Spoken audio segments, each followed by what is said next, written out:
How good is the start? It's a good start. It's a great start. Yeah, it's the first win. And why do we play? You play to win the game. And what do we want? I want winners. I'm not bipartisan, I'm not bipolar, I'm not Biden. I'm by winning. I win here and I win there. Matt Rhule has said he believes that this season will be a failure if Nebraska does not make the college football playoff. But one of the ways in which they can do that is by winning games like the one they've got against Michigan this weekend. Our partners at Bet Online make Nebraska a 1.5-point dog to the visiting Wolverines. But we got some good news for Nebraska fans. It's year 3. Won 5 of your last 6. You're coming off your first bowl win since 2015. And a Matt Rhule who is not settling for less. What's up, kinfolk? It's RJ Young. I am not on a step mill. If this is your first time watching Adapt and Respond, thank you for joining us here. We talk college football year round. If you're into that, go ahead and hit that subscribe button, like this video, and answer the question in the comments below. Will Nebraska make the college football playoff? Yes or no is fine. But some of you write longer responses, and I enjoy them, especially those of you that use grammar and spelling, because, yes, I was getting a degree in English, PhD in English, before I started doing this. So, yes, I do read your typos, and I do hold you accountable for them. However, I'm a little less, shall we say, strict about what our expectations should be for Nebraska in 2025. However, I don't think that his saying making the college football playoff is wishful thinking. I also think it's not as simple as saying it. But Rhule gave really good background for why he was making this declaration on his podcast, House Rules. And he talked about being with the New York Giants in 2008, the year after they won the Super Bowl. And he was talking to their general manager there, Jerry Reese. And Jerry Reese told Rhule, hey, we're not going to win the Super Bowl this year. But the words that he used were, Matt, we're not going to win the Super Bowl every year, but we have to come down the stretch, making a run and make the playoffs and get to the Super Bowl. We have to be relevant every year. And that's his task at Nebraska, was his task at Nebraska. And he has an opportunity to do that once again. Like year 1, year 2 are what they are. But you're also looking at some really great starts to the season the last couple of years, just haven't been able to finish. Like, he's the first to point out, before he got there, they had not won all 3 of their non-conference games before 2016. Like that, they'd always dropped at least one. And now they've done it 2 years in a row where they've gone 3-0 in their non-conference games. That said, you hadn't been playing anybody that we actually care about until this weekend when you got a top 25 opponent. But it is a step in the right direction. And that's what they all got to be. They have to be steps in the right direction. One of the phrases I was raised with, and one of the phrases that I still use today to talk about how to accomplish a big goal, is to eat an elephant a spoonful at a time. It means just that. It means you can't just swallow the whole thing. It doesn't mean you can take it in 2 bites.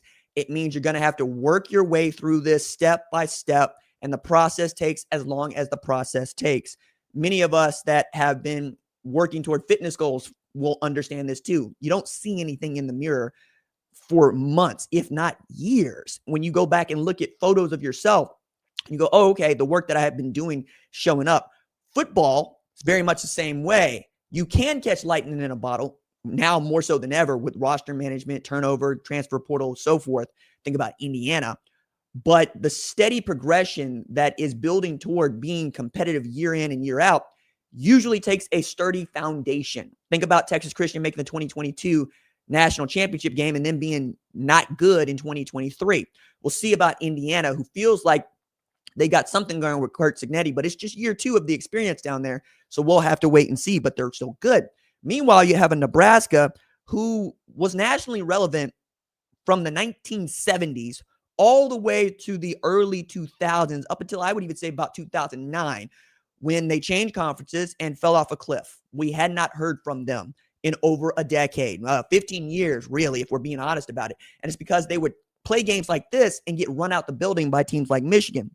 But he's saying they got to make the college football playoff because that makes them relevant. That makes them a team that I and other national college football analysts and hosts and shows have to talk about and use in the context that we have in Illinois or in Indiana this year as a top 25 matchup.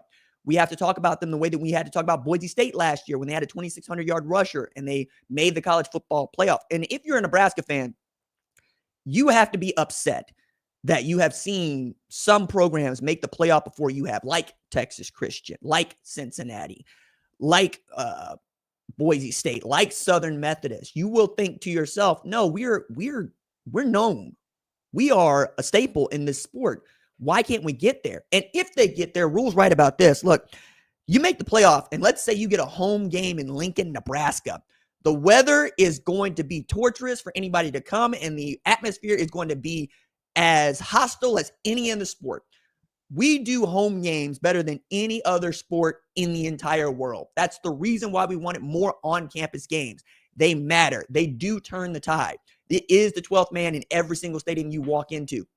It's really difficult to go into places like Nebraska or Tennessee or Ohio State or Texas and win because those fans, LSU, my goodness, Bama, Florida, not so much anymore.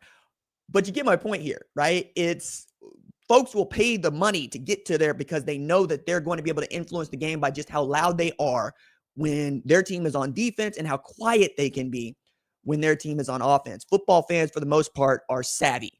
We understand the ins and outs of the games, and we understand where we can have an increased role in it. Same thing with bands. You'll hear them playing right up until they spot the ball and it looks like they're going to take the snap, and then they stop. This is all important. I think Matt Rhule also setting this expectation for his program and saying we got to go out and win games like this one against Michigan. You don't think that it's something you would say out loud, right? Like it's what you say in your locker room. It's what you say behind closed doors. To say that into the public is also what Matt Rhule has not been shy about doing. He wants you to know that these are the goals that we've set at Nebraska. This is how we want to go about our business. This is who we want to be. And the best way to try to follow through on the goals that you set for yourself is to make them known. Say them out loud. Tell people what you are chasing. And what you'll find is people will try to help you. If you tell someone, for instance, that you're trying to lose weight, they will try to help you by asking about, hey, how are you feeling? How was the gym? Sometimes it can feel intrusive, but it's also, one way of keeping you accountable on the journey that you've committed to. And I think that's really cool. I think it also can come back to bite you if it doesn't work and if you fail miserably. But I'll leave you with what Samuel Beckett had to say about failing. Again, English professor, so you'll forgive me. Try again. Fail again. Fail better.